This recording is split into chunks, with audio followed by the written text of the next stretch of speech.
တခါတော့ငါများဝါသနာပါတယ်ယုံလေးတကောင်ရှိရဲ့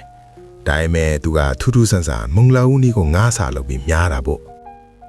ပထမနေ့မှာသူစမ်းကြောင်းကိုတွားများတယ်တကောင်မှမရဘူးဒုတိယနေ့မှာလည်းထပ်သွားတယ်လက်ပလာနဲ့ပဲပြန်လာခဲ့ရပြန်တယ်တတိယမြောက်နေ့မှာတော့ယုံလေးဟာစိတ်ပိုင်းဖြတ်ပြီးစမ်းကြောင်းစီကိုထပ်ရောက်လာတယ်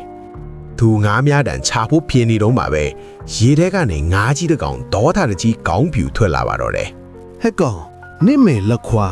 မင်းမုံလာဦးနဲ့ငါထလာမြရင်မင်းကိုငါကြိုက်တတ်ပြီမယ်နော်ယုံလေးလဲကြောက်လန့်တကြားနဲ့ထွက်ပြေးသွားပါတော့တယ်